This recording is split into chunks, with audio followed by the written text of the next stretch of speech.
Hello, I'm Elizabeth Horn, Senior Disability Rights Advocate at the Disability Law Center of Virginia. I'm here today to provide an update on Social Security and the COVID-19 virus and how it may impact people with disabilities who are on SSI or even SSDI. We have two topics we're going to cover. The first is getting your economic impact payment if you receive SSDI or SSI.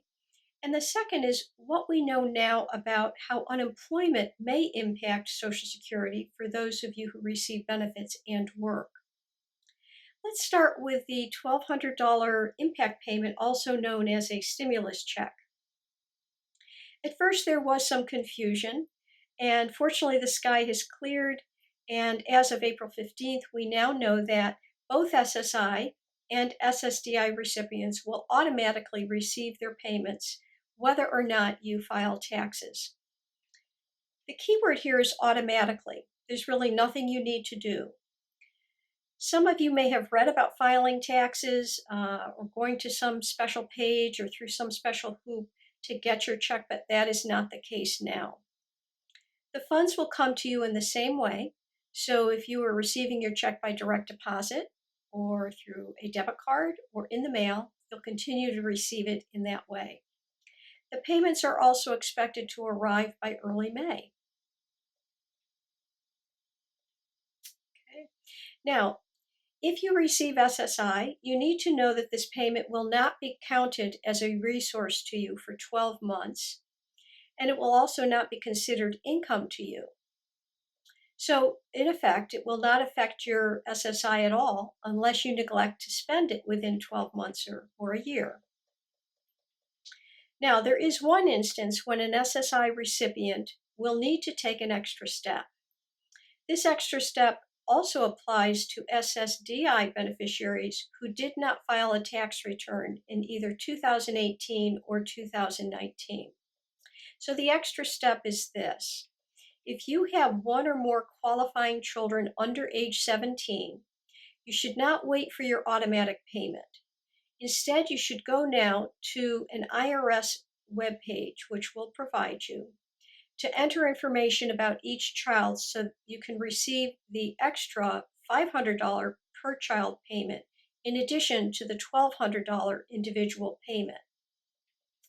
Now, the webpage at IRS is a long address, and so we didn't really have a way to show it to you here.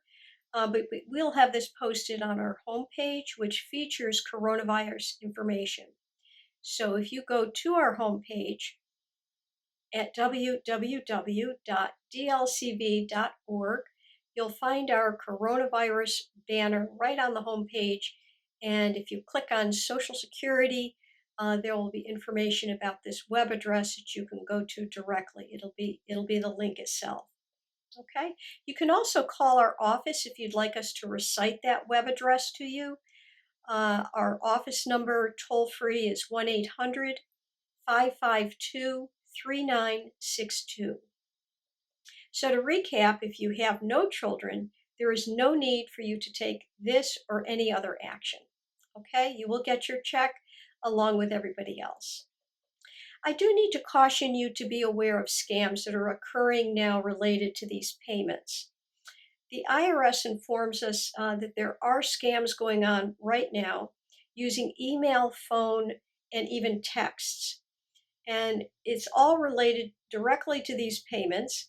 But you need to understand the IRS will not send you communications of this sort, asking you to open attachments, or visit a website and input information about your personal or financial information. So please do not respond to these, ignore them, delete them, and please take care at this time with that. Our second topic is how unemployment may impact Social Security benefits. This is an important, however tricky, topic for anyone who receives SSI or SSDI and works and has lost their job directly due to the COVID-19 epidemic. Typically, as you may know, when a person is laid off from a job, they can apply for unemployment through their state employment commission. Now, the coronavirus is no different.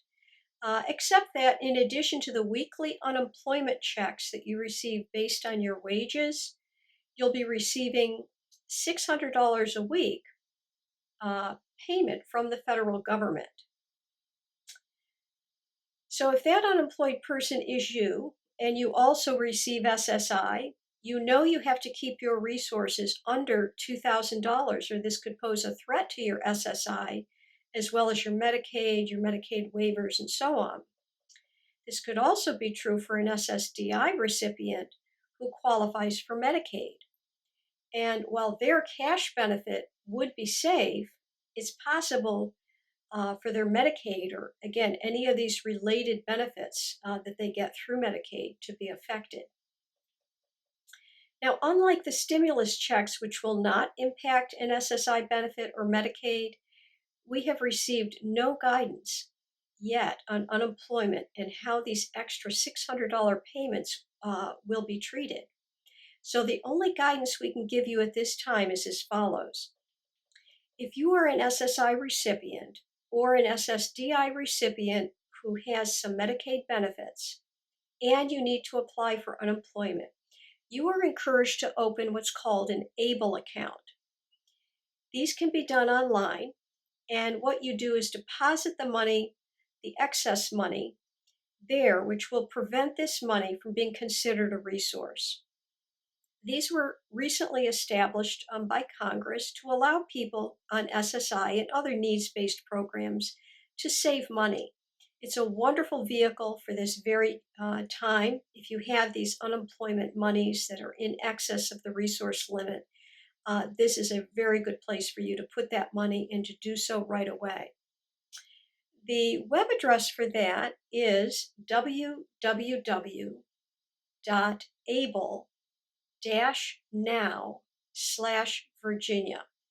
And we will go ahead and post that on our DLCV homepage as well, in conjunction with our coronavirus information.